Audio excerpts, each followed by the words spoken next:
ট্রেনের এক কামরায় শুধুমাত্র একজন বৃদ্ধ লোক বসেছিল। হঠাৎ করে সেই কামরায় 12 জন বন্ধু ঢুকলো।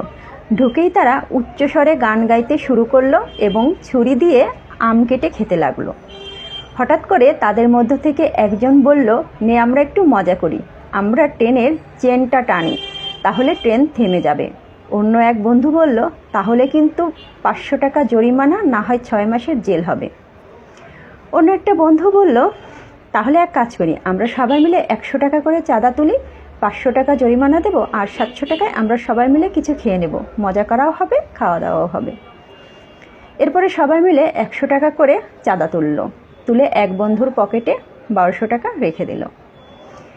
তারপর একজন বন্ধু বলল, নে আমরা আর একটা কাজ করি, আমরা ট্রেনের চেন টেনে ওই বুড়ো লোকটাকে ফাঁসিয়ে দিই। আমরা বলবো ওই বুড়ো লোকটা অকারণে চেন টেনেছে, আর আমরা 12 জন একসাথে সাক্ষী দিলে টিটি অবশ্যই মেনে নেবে, আমরাই জিতে যাব, বুড়ো ফেঁসে যাবে। যেই কথা সেই কাজ, সঙ্গে সঙ্গে ট্রেনের চেন টানলো। টিটি চলে আসলো। টিটি এসে জিজ্ঞাসা করলো যে অকারণে কেন ট্রেনের চেন টানা হয়েছে। তখন সবাই মিলে বৃদ্ধ লোকটিকে দোষ দিল, বলল বৃদ্ধ লোকটি অকারণে চেন টেনেছে। টিটি তাকে জিজ্ঞাসা করলো, আচ্ছা মুরব্বি, আপনি কেন ট্রেনের চেন টানলেন?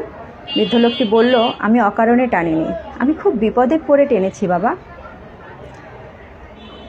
আমার গলায় ছুরি ধরে ওই ছেলেগুলো আমার 1200 টাকা কেড়ে নিয়েছে।